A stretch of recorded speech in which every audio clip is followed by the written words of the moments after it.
ಮನೆಯಲ್ಲಿ ದೈವಿ ಕಳೆ ಇರಬೇಕಾದರೆ ಮನೆಯ ಹೆಣ್ಣು ಮಕ್ಕಳು ಹೇಗಿರಬೇಕು? ಪ್ರೀತಿ, ಗೌರವ ಮತ್ತು ಕರುಣೆಯಿಂದ ಕುಟುಂಬವನ್ನು ನಡೆಸುವುದು ಹೆಣ್ಣು ಮಕ್ಕಳ ಮೊದಲ ಆದ್ಯತೆ ಆಗಿರಬೇಕು. ಸ್ವಚ್ಛತೆ ಹಾಗೂ ಶಿಸ್ತಿಗೆ ಮಹತ್ವ ನೀಡುವುದು, ಹಿರಿಯರನ್ನು ಗೌರವಿಸಿ ಕಿರಿಯರನ್ನು ಪ್ರೀತಿಯಿಂದ ನೋಡಿಕೊಳ್ಳುವುದು, ಸತ್ಯ, ಪ್ರಾಮಾಣಿಕತೆ ಮತ್ತು ಒಳ್ಳೆಯ ಸಂಸ್ಕಾರಗಳನ್ನು ಪಾಲಿಸುವುದು, ಕೋಪಕ್ಕಿಂತ ತಾಳ್ಮೆ ಮತ್ತು ಸಂಭಾಷಣೆಗೆ ಆದ್ಯತೆ ನೀಡುವುದು.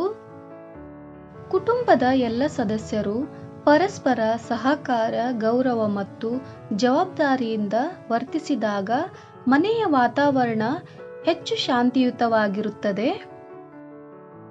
ಗಮನಿಸಬೇಕಾದದ್ದು, ಮನೆಯ ಶಾಂತಿ ಮತ್ತು ದೈವಿ ಕಳೆ ಎಂಬುದು ಹೆಣ್ಣು ಮಕ್ಕಳ ವರ್ತನೆಯಿಂದ ಮಾತ್ರವಲ್ಲ, ಮನೆಯ ಎಲ್ಲ ಸದಸ್ಯರ ಪರಸ್ಪರ ಗೌರವ, ಪ್ರೀತಿ ಮತ್ತು ಸಹಕಾರದಿಂದ ನಿರ್ಮಾಣವಾಗುತ್ತದೆ. ಇಂತಹದ್ದೇ ಇನ್ನಷ್ಟು ವಿಡಿಯೋಗಳಿಗಾಗಿ ಚಾನೆಲ್ ಅನ್ನು ಸಬ್ಸ್ಕ್ರೈಬ್ ಮಾಡಿ. ಧನ್ಯವಾದಗಳು.